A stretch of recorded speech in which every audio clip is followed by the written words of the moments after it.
Hey guys, how's it going?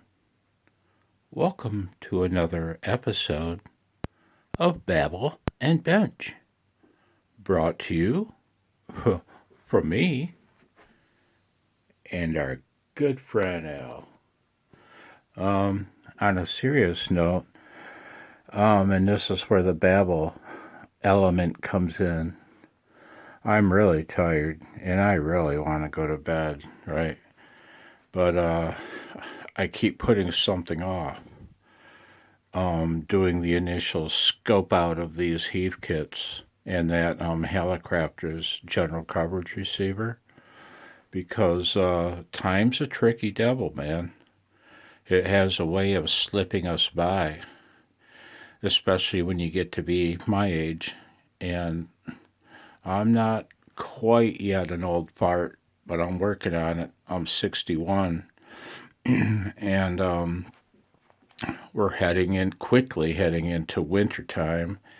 And pretty soon, man, we're going to be getting more snow than I had asked Mother Nature for. And I need to take these times. I need to take every day and do something with my time, something productive and useful. And I think that's probably something that all retirees find themselves challenging themselves with. Should I just lay down or should I do blah blah blah that I've been putting off for the last 3 months? So I mentioned this before, and I'm going to do my device a day.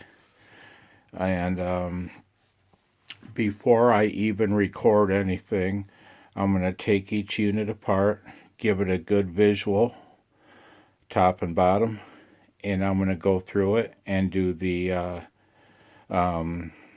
usual electronic troubleshooting on it, or at least inspection. I'll measure component values and formulate my plan of restoration. I'll do all that, you know, and that doesn't take long. That'll take me a half hour for each one once I pop the covers off.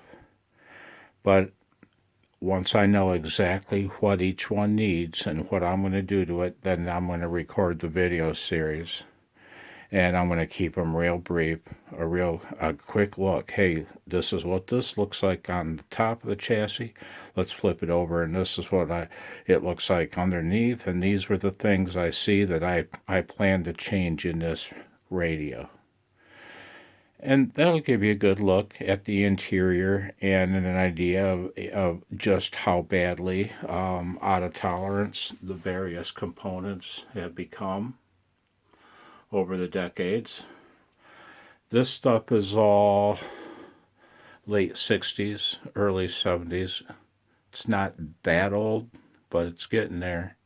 And the carbon composition resistors are all starting to drift up in value, and the electrolytics, needless to say, have to be changed. Even brand new ones only have a service life of several decades. Okay, I'm going to pause you. Hang on.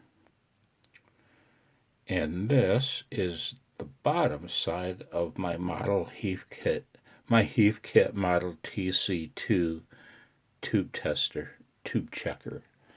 How rude of me. I didn't even let you look at the case. Hang on.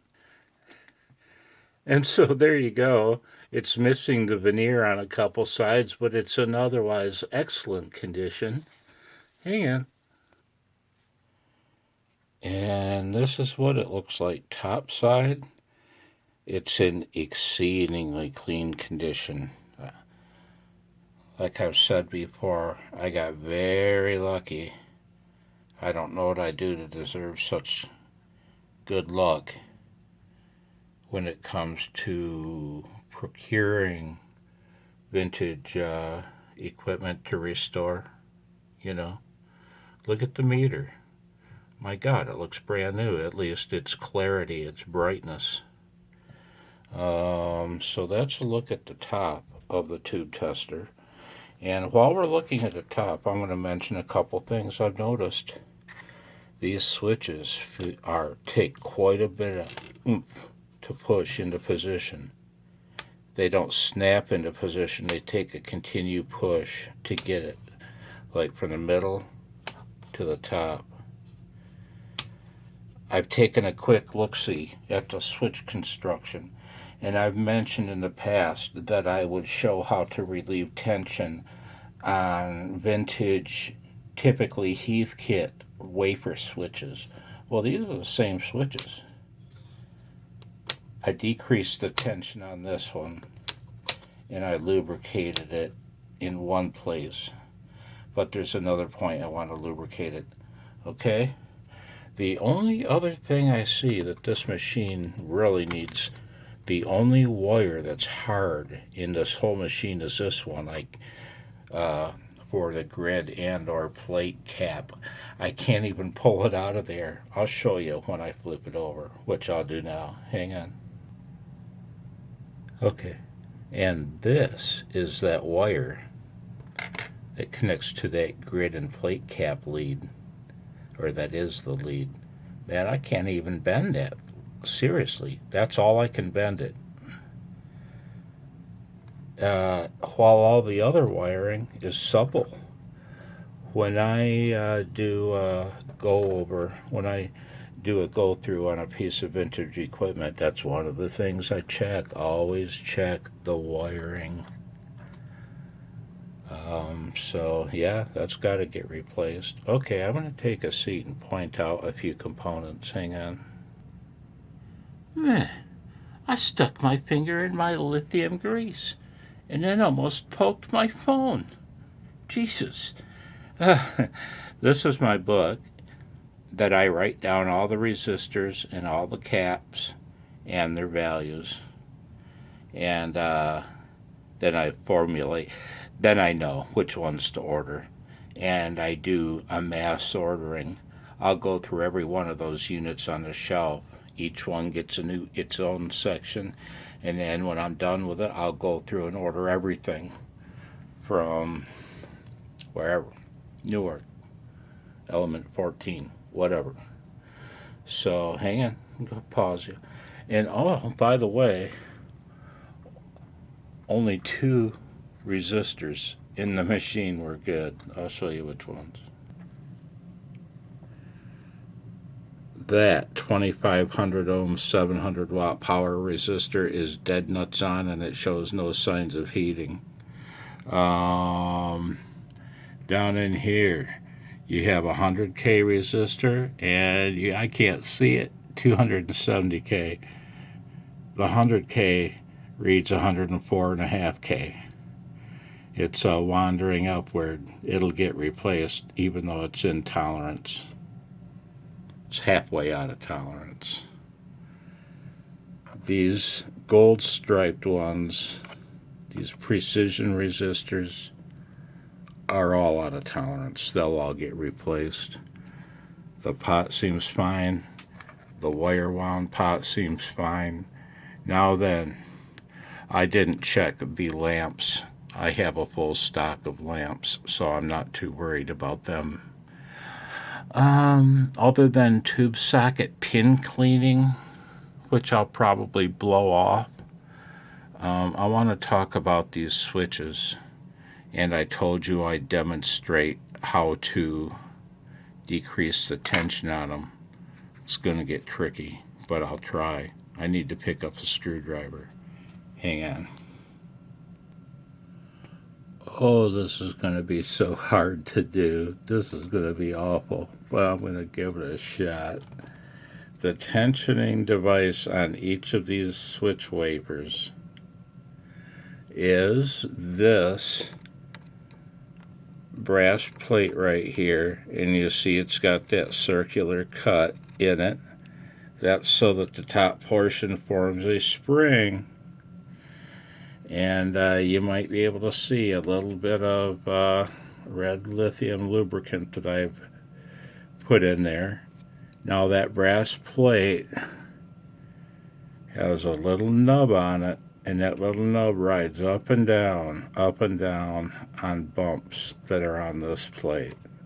And so when you want to decrease the tension on that thing, you'll want to put your screwdriver in there, and you see how that spring plate will pop out. You pry it out gingerly, a little bit. Whoa, it slipped. Sorry about that. And you test the switch. What you did it have any effect?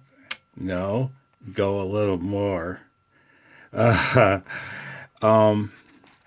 bet I did that 10 times before I was happy with it, back and forth. You know, little pressure, check it. Little more pressure, check it. And I'm going to try to show you how to fix it when you screw it up and you bend it out away from the steel. You bend the brass away from the steel so much that the switch is sloppy, and it's just as happy in between positions as in one of the detent positions. Then you just screwed your switch up. Boy, I wish this light would. I wish I could make light that this phone would be happy with. It's just not doable. It's not doable. The more light you give it, the darker the image. You know what, man? Now I do sound Canadian. That's messed up. I mean, that's great. Told you you'd be treated to some Babble and some Jiggle, too. I don't have the gear to do this, man, but I try.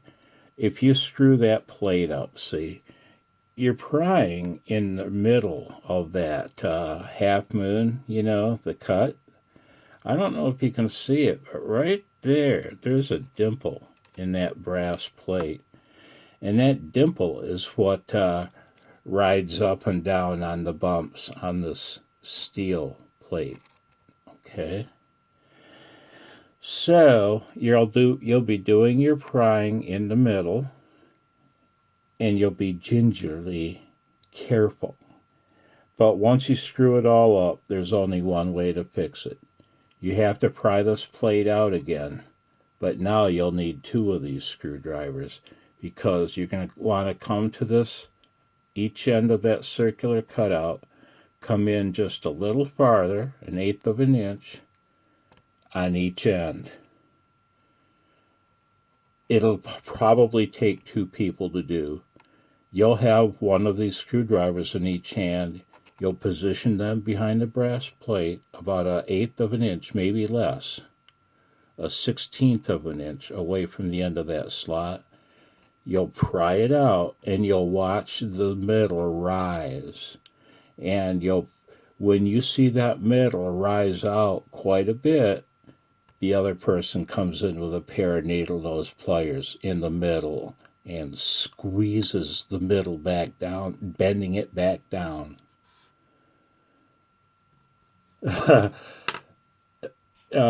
done that. I've had to do that one time. I didn't have to have a helper. I pulled it off, and it worked fine. You can retension that brass spring plate, but if you're careful, initially you won't have to.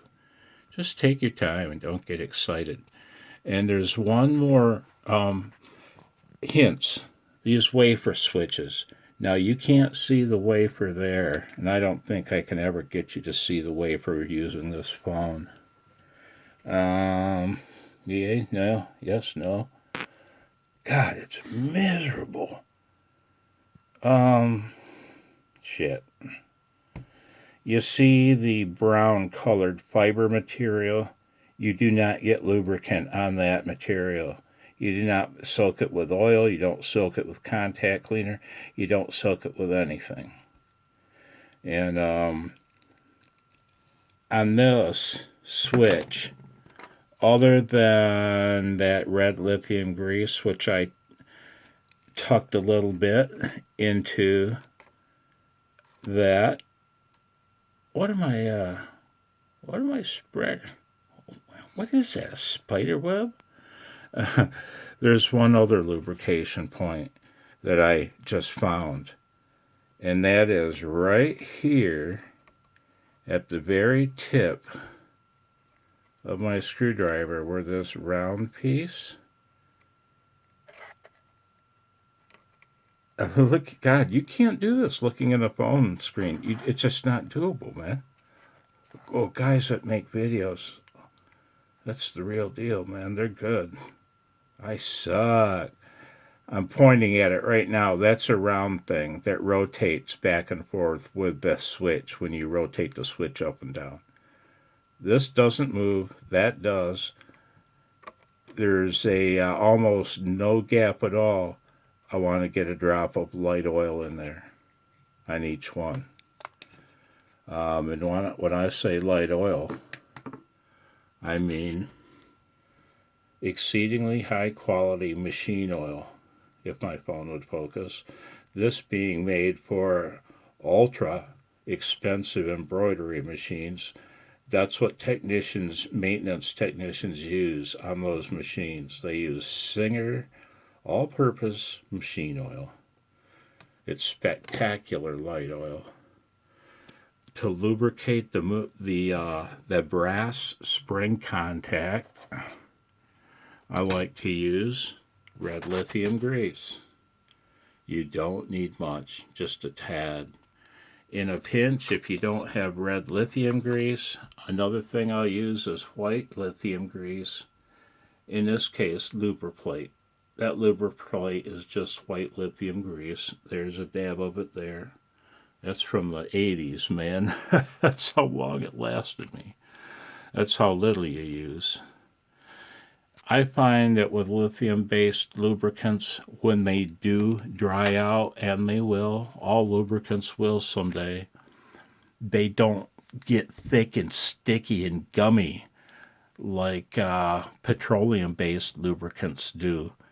They turn to dust. And, a drop of alcohol and the dust is gone. A good spray of compressed air and the dust is gone too. I'd rather use lithium-based lubricants on the restorations I do. So there you go. Video. Oh my God, no. 17 minutes of Babble and Bench. But you know what? At least I didn't jump in bed and watch stupid YouTube crap by people like me. And I really don't. And yeah, commentor mentioned Musty One. I love the stuff that Musty One does. Older guy, exceedingly good mechanic, intuitive, best mechanic I've ever seen in action. And I love his personality. So I'm going to reach out, click this light off. You probably could have seen better without it. Matter of fact, if I focus, I definitely think you could have. Check it out, man.